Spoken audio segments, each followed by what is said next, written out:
இயேசு உங்களை நேசிக்கிறார். பிரியமானவர்களே, இந்த நாளில் ஆண்டவர் நம்மளோடு பேசும்படிய வேதத்திலிருந்து ஒரு 3 வசனங்களை கூட வாசித்து ஆண்டவர் நம்மளோடு பேசுகிற காரியத்தை பார்ப்போம். அது எரேமியா தீர்க்கதரிசியின் புஸ்தகம் 25வது அதிகாரம் 3, 4, 5 வசனங்களை இப்படியாக சொல்லுகிறது. ஆமோனின் குமாரனாகிய யோகியாவின் 13ஆம் வருஷம் துவங்கி நாள் மட்டும் சென்ற இந்த 23 வருஷமாக கர்த்தருடைய வார்த்தை எனக்கு உண்டாயிற்று. அதை நான் உங்களுக்கு ஏற்கனவே சொல்லிக் கொண்டு வந்தும் நீங்கள் கேளாமல் போனீர்கள். கர்த்தர் உங்களிடத்தில் தீர்க்கதரிசிகளாகிய தம்முடைய சகல ஊழியக்காரையும் ஏற்கனவே அனுப்பி கொண்டே இருந்தும் நீங்கள் கேளாமலும் கேட்கும்படி உங்கள் செவிகளை சாயாமலும் போனீர்கள். அவர்களை கொண்டு அவர் உங்களின் அவனவன் தன் பொல்லாத வழியையும் உங்கள் கிரியைகளின் பொல்லாப்பையும் விட்டு திரும்பி கர்த்தர் உங்களுக்கும் உங்கள் பிதாக்களுக்கும் கொடுத்த தேசத்தில் சதா காலங்களும் குடியிருந்து அந்நிய தேவர்களை பின்பற்றாமலும் அவைகளுக்கு ஆராதனை செய்யாமலும் அவைகளை பணியாமலும் இருந்து நான் உங்களுக்கு தீமை செய்யாதபடிக்கு உங்கள் கைகளின் செய்களால் எனக்கு கோபம் உண்டாக்காமலும் இருங்கள் என்று சொல்லி அனுப்பினேனே. நீங்களோ உங்களுக்கு தீமையாக உங்கள் கைகளின் செய்களினாலே உங்களுக்கு கோபம் உண்டாக்கும்படிக்கும் என் சொல்லை கேளாமல் போனீர்கள் என்று கர்த்தர் சொல்லுகிறார். பிரியமானவர்களே, தீர்க்கதரிசி இங்க சொல்லுகிறார் பாருங்க. அநேக வருஷமா 23 வருடங்கள் மீண்டும் அப்படி சொல்லப்படும். ஒருவேளை ரட்சிப்பின் அனுபவத்தை பெற்று இருக்கிற ஆண்டவரை அறிந்து கொண்ட 23 வருடங்கள் மாத்திரமல்ல, 25 வருடங்கள், 30 வருடங்கள், 40 வருடங்கள் அநேக ஊழியர்கள் நிமித்தமாய் உங்களுக்கு கர்த்தருடைய வார்த்தை ஆண்டவருடைய சத்தத்தை தொனித்து கொண்டே இருந்தும் நீங்கள் கேளாமல் போனீர்கள் என்று வேதம் சொல்லுகிறது. பிரியமானவர்களே, தீர்க்கதரிசி ஆண்டவர் சொல்லுகிறார், எனக்கு கோபம் உண்டாக்க முடியாது, கர்த்தருடைய வார்த்தைக்கு கீழ்ப்படியாதபடி அவருடைய சத்தத்துக்கு நீங்கள் செவி கொடுக்காதபடிக்கு பாருங்க, அவர்களை கொண்டு அவர் உங்களில் அவனவன் தன் பொல்லாத வழிகளையும் உங்கள் கிரியைகளின் பொல்லாப்பையும் விட்டு திரும்பி கர்த்தர் உங்களுக்கும் உங்கள் பிதாக்களுக்கும் கொடுத்த தேசத்தில் சதா காலமும் குடியிருந்து அந்நிய தேவர்களை பின்பற்றாமலும் பாருங்க, ஆண்டவருக்கு விருப்பமில்லாத செயல் அந்நிய தேவர்களை பின்பற்றாமலும் அவைகளை ஆராதனை செய்யாமலும் அவைகளை பணியாமலும் இருந்து நான் உங்களுக்கு தீமை செய்யாதபடிக்கு உங்கள் கைகளின் செயலாலே எனக்கு கோபம் உண்டாக்காமலும் இருங்கள் என்று சொல்லி அனுப்பினேனே. ஆனாலும் உங்களுக்கு தீமை உண்டாக்குவதற்காக பாருங்க, ஆண்டவர் சொல்கிறார், ஆண்டவர் சொன்ன காரியத்தெல்லாம் நம்ம விட்டுட்டு நமக்கு நாமளே தீமையை உண்டாக்கும்படியாய் அவருடைய வார்த்தைக்கு செவி கொடுக்காதபடிக்கு அநேக ஊழியர்கள் உங்களுக்கு போதனை செய்து கொண்டு இருக்கிறார்கள் அநேக வருடங்களாய் என்று வேதம் சொல்லுகிறது. அதாவது குறிப்பிட்ட அந்த ஆமோனின் குமாரனாகிய யோசியாவின் 13ஆம் வருஷம் துவங்கி நாள் மட்டும் சென்ற 23 வருஷம் அப்படி சொல்லப்படுகிறது.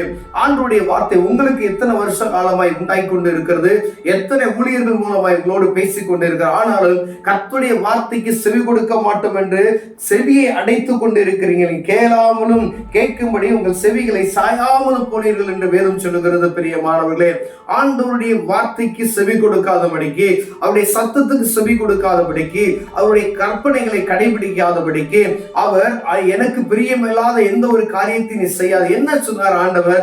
நானே தேவன், என்னை என்று உனக்கு வேறு தேவர்கள் உண்டாக்க வேண்டாம் என்று சொன்ன வார்த்தையை மீறி அவருக்கு கோபம் உண்டாக்கக்கூடிய காரியங்களை செய்து கொண்டு இருக்கிறோம். அந்நிய தேவர்களுக்கு நீங்கள் பானபலிகளை செலுத்துகிறீர்கள், அதுக்கு தூபம் காட்டுகிறீர்கள் என்று வேதம் சொல்லுகிறது. பிரியமானவர்களே, அந்த காரியத்தை செய்து நமக்கு நாமே தீமையை வருவித்துக் கொண்டோம் என்று, தீமையை நமக்கே உண்டாக்கி கொண்டோம் என்று வேதம் சொல்லுகிறது. நீங்களோ உங்களுக்கு தீமையாக உங்கள் கைகளின் செய்கையினாலே எனக்கு கோபம் உண்டாக்கும்படிக்கும் என் சொல்லை கேளாமல் போனீர்கள் என்று கர்த்தர் சொல்லுகிறார். அப்ப நம்ம தான் ஆண்டவருடைய சத்தத்துக்கு செவி கொடுக்காதபடிக்கு தேடி, அதாவது ஆண்டவருடைய கோபத்தை நம்மேல் வரப்பண்ணுகிறோம் என்று வேதம் சொல்லுகிறது. எத்தனை பேர் இப்படிப்பட்டதான காரியத்தை ஆண்டவருக்கு இது விருப்பம் இல்லை நல்லா தெரியும்.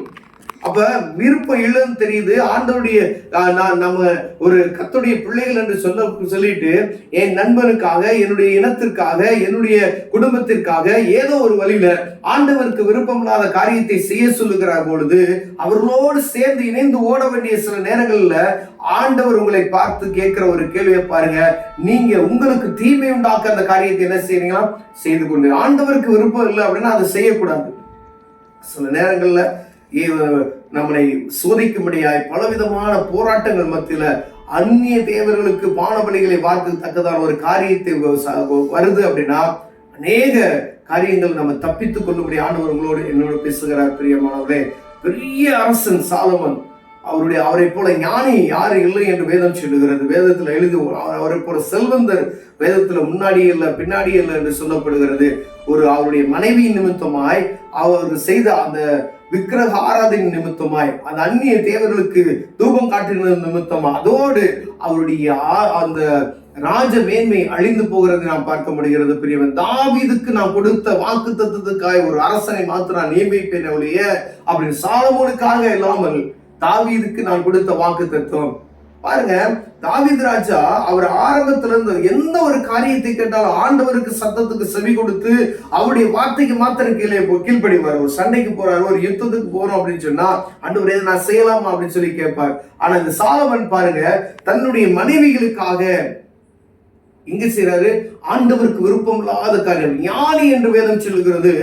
ஞானி பாருங்க என்ன செய்யறான்னா ஆண்டவருக்கு விருப்பம் இல்லாத காரியம் செய்த மாத்திரத்திலே அந்த அரசவைகள் மாற்றப்படுகிறது நான் பார்க்க முடிகிறது. பிரியமானவர்களே, வேதத்தை நம்ம ஆண்டவருக்கு நமக்கு சொன்ன அந்த வார்த்தைகள் பாருங்க ஒவ்வொன்றும் நேர்த்தியா நடந்துருக்கு. அடுத்து பாருங்க, அப்படியே ராஜாக்களுடைய புஸ்தகத்தை நாம் வாசித்துக் கொண்டு வந்தோம். நான் சாலமுடைய அந்த குடும்பத்தால் தாவீதின் குடும்பத்துக்கு ஆண்டவர் கொடுத்த அந்த வாக்கு தத்துவத்தை ஒரு மனிதன் ஏதோ ஒரே ஒரு யூத கோத்திரத்தை மாத்திரம் ஆளுகை செய்ய முடியும் சொல்லி ஆண்டவர் பிரித்தெடுத்து கொண்டு வருகிறார். பிரியமான பாருங்க, மேன்மையை இழந்து போகத்தக்கதாய் இஸ்ரவேல்ல பெரிய ஒரு ராஜா அந்நிய தேவர்களுக்கு அவர் தூபம் காட்டியது நிமித்தமாய் அந்த அவருடைய மேன்மை அளிக்கப்பட்டு போகிறது. பிரியமான ஆண்டவர் உங்களோடு பேசிக் கொண்டிருக்கிறார்.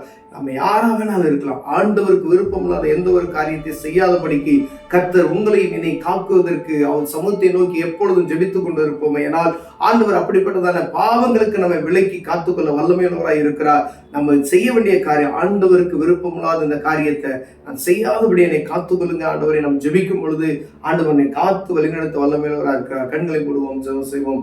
அன்பின் தகப்பனே, ஆண்டவரே, ஆண்டவருக்கு விருப்பம் இல்லாத இந்த காரியத்தை நாங்கள் செய்யாதபடி எங்களுக்கு காத்துக்கொள்ளுங்க ஆண்டவரே. நேர நேரங்கள்ல ஆண்டவரே நாங்கள் தப்பான வழியில போய் கொண்டு இருக்கிறோம் ஆண்டவரே. இது ஆண்டவருக்கு அருவருப்பு, ஆண்டவருக்கு விருப்பம் இல்லை. நீங்களே உங்களுக்கு தீவினையை உருவாக்கி கொள்கிறீர்கள் என்று சொல்லி வேதம் சொல்லுகிறது ஆண்டவரே. ஆண்டவரை கோபம் ஊட்டி தங்களுக்கு தாங்களே ஆபத்துக்களை வரவித்துக் கொள்கிறீர்கள் என்று வேதம் சொல்லுகிறதே. மன்னித்து ஆண்டவரே அந்த பாவத்தில் ஈடுபடாதபடிக்கு அதை தூரப்படுத்துவீராக நான் ஜெபிக்கிறோம். இயேசுவின் நாமத்தில் பிதாவே, ஆமென்.